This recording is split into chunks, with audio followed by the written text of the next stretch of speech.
나는 신에게 가서 진리를 가르쳐 달라고 한 어떤 위대한 제자 얘기를 다시 하고자 합니다. 이 가난한 신은 친구여, 날이 몹시 덥구나. 물 한 잔 마시게 해다오라고 말했습니다. 그래서 그 제자는 그가 만난 첫 번째 집 문을 두드렸고 한 아름다운 아가씨가 문을 열었습니다. 그 제자는 그녀와 사랑에 빠졌고 결혼해서 67명의 아이들을 가졌습니다. 그러던 어느 날 비가 오기 시작했는데 그 비는 그치지 않고 내리고 또 내렸습니다. 급류가 넘치고 거리는 물에 잠기고 집들은 떠내려갔습니다. 제자는 그의 아내를 꼭 붙잡았고 아이들을 어깨 위에 올려놓았습니다.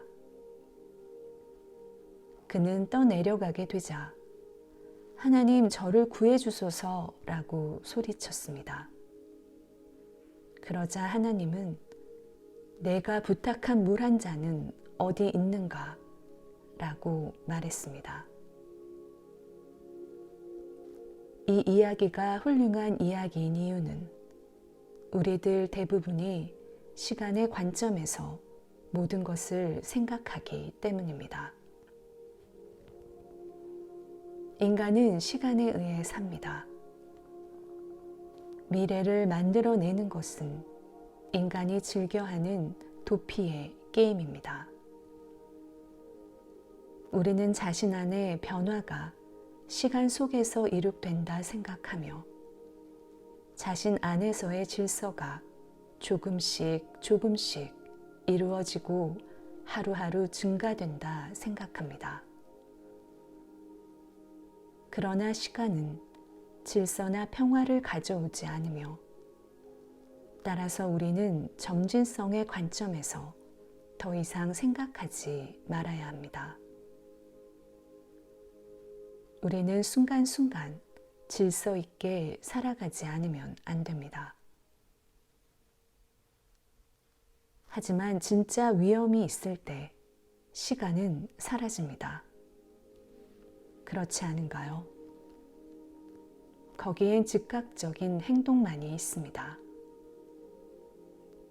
그러나 우리는 많은 문제들의 위험을 알지 못하며 그래서 그것들을 극복하는 수단으로서 시간을 만들어냅니다. 시간은 우리 자신들 속에 변화를 가져오는데 아무런 도움도 되지 않는 사기꾼입니다. 시간이란 인간이 과거, 현재, 미래로 나누어 놓은 운동에 불과하며 그것을 쪼개는 한 인간은 항상 갈등 속에 있게 됩니다. 배운다는 것이 정말 시간의 문제일까요? 우리는 수천 년이 지난 지금도 서로 증오하고 죽이는 것보다 더 나은 삶의 질이 있다는 걸 배우지 못했습니다. 이 삶이 지금 보는 것처럼 괴물스럽고 무의미하게 만드는 데 일조한 우리가 이 삶을 변화시키고 문제를 해결하려면 시간의 문제를 이해해야 합니다.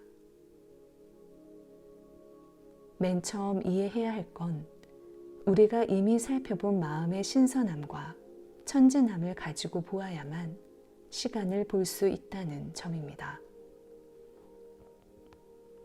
우리는 많은 문제들에 있어서 매우 혼란한 상태이며 그 혼란 속에서 길을 잃고 헤매고 있습니다. 누군가 숲속에서 길을 잃었을 때 그가 맨 처음 하는 일은 무엇입니까? 우선 발을 멈추고 섭니다. 그리고 주위를 둘러봅니다. 그러나 삶 속에서 길을 잃었을 때 우리는 사방으로 쫓아다니고 찾아 헤매고 캐묻고 요구하고 구걸합니다. 그러므로 나는 우선 내적으로 완전히 정지하라 말하고 싶습니다. 내적으로 심리적으로 정지한다면 당신의 마음은 매우 평화로워지고 아주 맑아집니다. 그러면 당신은 이 시간의 문제를 정말 볼 수 있게 됩니다. 우리가 어떤 쟁점과 불완전하게 만날 때 문제는 시간 속에서만 존재합니다. 그 쟁점과의 불완전한 만남이 문제를 낳습니다. 우리가 어떤 도전과 부분적으로 단편적으로 만날 때 또는 그것에서 도피하려 할 때, 즉 우리가 완전한 주의를 기울이지 않고 그걸 만날 때 우리는 문제를 초래합니다. 그리고 계속적으로 불완전한 주의를 기울이는 한, 단 며칠 사이에 해결하고자 하는 한, 문제는 계속됩니다. 당신은 시간이 무엇인지 알고 있나요? 시계에 의해서가 아니라, 연대순의 시간이 아니라 심리적인 시간을 아는가요? 그것은 생각과 행동의 간격입니다. 생각이란 분명히 자기 보호를 위한 것입니다. 즉, 그것은 안전하려는 생각입니다. 하지만 행동은 언제나 즉각적입니다. 그건 과거의 것도 아니고 미래의 것도 아닙니다. 행동은 언제나 현재 속에서 가능하지만 행동이 너무나 위험하고 불확실한 나머지 우리는 우리에게 어떤 안전함을 줄 것이라고 기대되는 생각에 순응합니다. 자신 안에서 이것을 관찰해 봅시다. 당신은 옳고 그른 것에 대한 생각을 가지고 있고 자신과 사회에 관한 이념적 개념을 갖고 있으며 그 생각에 따라 행동하려고 합니다. 따라서 행동은 그 생각을 따르려 하고 그 생각에 다가가려고 합니다. 그래서 거기엔 항상 갈등이 존재합니다. 생각, 간격, 행동이 있습니다. 그리고 그 간격 속에 시간의 모든 것들이 들어 있습니다. 그 간격은 본질적으로 생각입니다. 당신이 장차 행복해질 거라 생각할 때 당신은 시간 속에서 어떤 결과를 성취한 자신에 대한 이미지를 갖습니다. 생각은 관찰을 통해서, 욕망을 통해서, 그리고 한 걸음 더 나아간 생각에 의해 유지되는 끝없는 욕망을 통해서 이렇게 말합니다. 장차 난 행복해질 거야. 장차 나 성공할 거야. 장차 세상은 아름다운 곳이 될 거야. 그래서 생각은 시간인 그 간격을 만들어냅니다. 그러면 우리는 묻습니다. 시간을 멈추게 할 수 있을까? 내일 같은 것은 생각지도 않을 만큼 완전하게 살 수 있을까? 왜냐하면 시간은 슬픔이기 때문입니다. 즉, 어제 또는 수많은 어제로 되어 있는 지난날, 당신은 사랑했고 또는 지금은 가버린 친구를 가졌었습니다.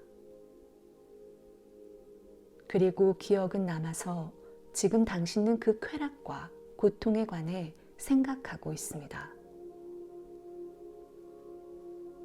당신은 돌이켜보고 원망하고 희망하고 후회하며 그래서 생각은 그것을 되풀이하며 우리가 슬픔이라고 부르는 것을 키우고 시간에 연속성을 줍니다.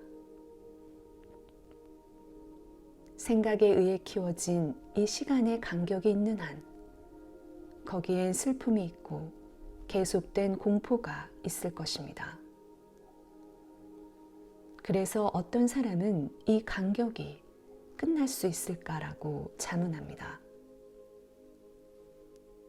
만일 당신이 그것이 과연 끝날까라고 말한다면 그건 이미 하나의 생각이고 당신이 성취하고자 하는 어떤 것이며 따라서 당신은 간격을 갖는 것이요. 그래서 당신은 다시 붙잡히는 것입니다. 그러면 사람들에게 중대한 문제인 죽음에 대해 생각해 봅시다. 당신은 죽음을 알며 그것이 매일 당신 옆에서 함께 걷고 있다는 것을 압니다. 당신이 죽음을 문제 삼지 않을 만큼 완전하게 그것과 만날 수 있을까요? 그렇게 만나려면 죽음에 관한 모든 신념과 희망과 공포가 끝나야 하며 그렇지 않으면 당신은 어떤 결론, 이미지, 미리 생각한 불안을 가지고 그 별난 것을 만나야 하는데 그렇게 되면 당신은 시간과 더불어 그것을 만나고 있는 것입니다. 시간은 관찰자와 관찰되는 것 사이의 간격입니다. 즉, 관찰자인 당신은 죽음이라고 불리는 것과 만나는 것을 두려워합니다. 당신은 그것이 무엇을 뜻하는지 모릅니다. 즉, 당신은 그것에 관한 모든 종류의 희망과 이론을 가지고 있습니다. 당신은 윤회나 부활을 믿으며 시간을 초월한 여러 다른 이름으로 불리는 정신적 실체, 즉 아트만을 믿습니다. 그러면 당신은 영혼이 있는지의 여부를 스스로 알아낸 적이 있는가요? 아니면 다른 사람들로부터 전해 들은 생각인가요? 생각을 넘어선 영속적이고 연속적인 어떤 것이 있는가요? 만일 생각이 죽음에 관해 생각할 수 있다면 그것은 생각의 장 안에 있으며 따라서 그것은 연속적일 수가 없습니다. 왜냐하면 생각의 장 안에는 영속적인 것이 없기 때문입니다. 영속적인 것이 없다는 발견은 엄청나게 중요한데 왜냐하면 그래야만 마음이 자유로워지고 당신 자신을 볼 수 있으며 그러면 거기엔 커다란 기쁨이 있게 되기 때문입니다. 당신이 모르는 것을 두려워할 수 없는 까닭은 당신이 그 모르는 것이 무엇인지를 모르기 때문이며 따라서 아무것도 두려워할 게 없습니다. 죽음은 말이며 공포를 낳는 것도 이 말이요, 이미지입니다. 그러면 당신은 죽음의 이미지 없이 죽음을 볼 수 있는가요? 생각이 솟아나는 원천인 그 이미지가 존재하는 한 생각은 언제나 공포를 낳습니다. 그러면 당신은 죽음의 공포를 합리화하고 그 불가피한 것에 대항하든가 아니면 당신을 죽음의 공포로부터 보호하기 위해 수많은 믿음들을 만들어냅니다.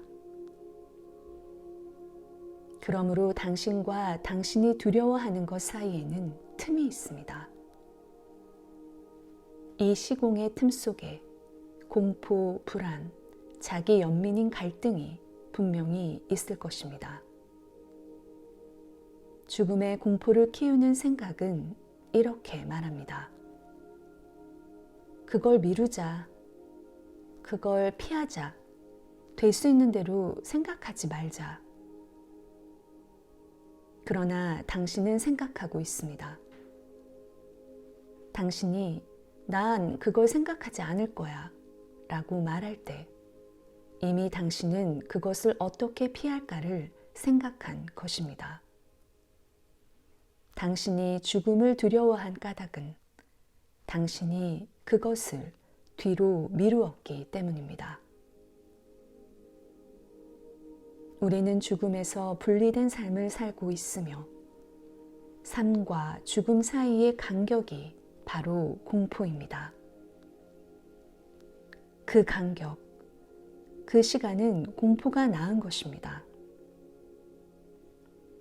삶은 황홀한 바다로 향한 창을 가끔 여는 나날의 괴로움, 나날의 모욕, 그리고 슬픔과 혼란입니다. 우리는 그것을 삶이라고 부릅니다. 그리고 우리는 죽음을 두려워하는데 죽음이란 고통과 불행의 그 비참함을 끝나게 하는 겁니다. 우리는 모르는 것에 부딪히는 것보다는 아는 것, 우리의 집, 우리의 가구, 우리의 가족, 우리의 성격, 우리의 일, 우리의 지식, 우리의 명성, 우리의 외로움, 우리의 신에 매달립니다. 그것들은 그것 자체의 쓰라린 실존의 틀에 갇혀 그 속에서 끊임없이 맴돌고 있습니다.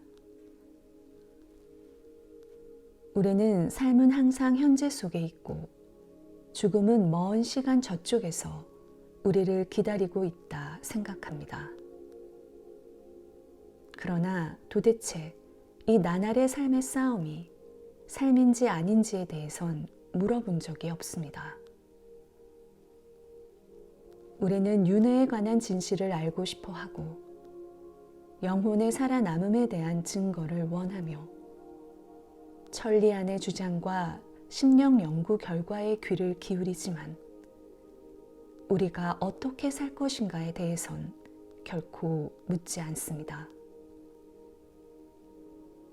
우리는 고통과 절망이 있는 삶을 수락했고 그것에 익숙해졌으며 죽음은 조심스럽게 피해야 할 어떤 것으로 생각합니다.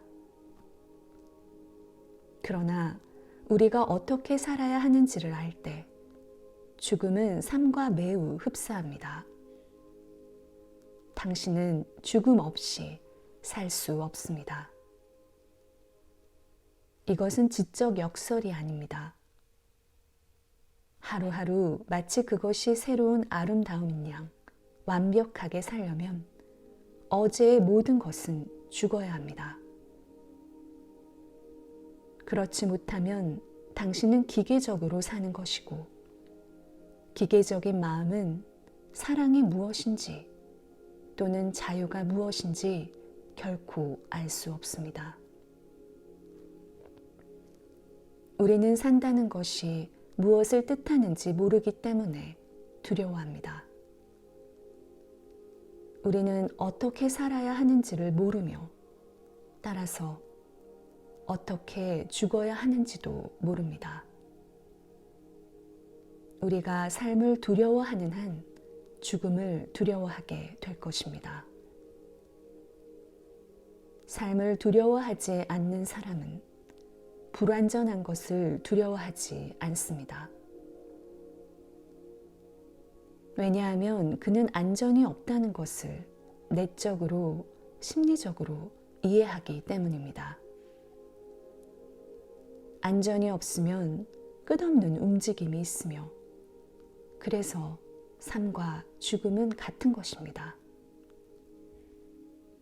갈등 없이 사는 사람, 아름다움과 사랑과 더불어 사는 사람은 죽음을 두려워하지 않는데 왜냐하면 사랑한다는 것은 죽는다는 것이기 때문입니다. 만일 당신이 가족, 기업, 당신이 아는 모든 것에 대해서 죽음을 택한다면 그때의 죽음은 정화이며 다시 젊어지는 과정입니다. 그 죽음은 천진성을 가져오고 오직 천진한 사람만이 정열적입니다. 하지만 죽은 뒤에 일어나는 일을 믿거나 알아내고자 하는 사람들은 그렇지 못합니다. 당신이 죽을 때 무슨 일이 일어나는지를 정말 알고 싶다면 당신은 죽어야 합니다. 이것은 농담이 아닙니다. 당신은 죽어야 합니다. 육체적으로가 아니라 심리적으로, 내적으로 당신이 소중히 품어온 것들과 쓰라려 하는 것들에 대해 죽지 않으면 안 됩니다. 만일 당신이 쾌락 가운데 하나에 대해서 가장 작은 것과 가장 큰 것에 대해서 아무 강제나 논의 없이 자연스럽게 죽는다면 당신은 비로소 죽는다는 것이 무엇을 뜻하는지 알게 될 것입니다. 죽는다는 것은 완전히 마음을 비우는 것을 뜻하며 그것의 일상적인 소망, 쾌락, 괴로운 격정들을 비우는 것입니다. 죽음은 새로 태어나는 것이요, 변화이며 그 안에서 생각은 전혀 기능을 하지 못하게 됩니다. 왜냐하면 생각은 낡은 것이기 때문입니다.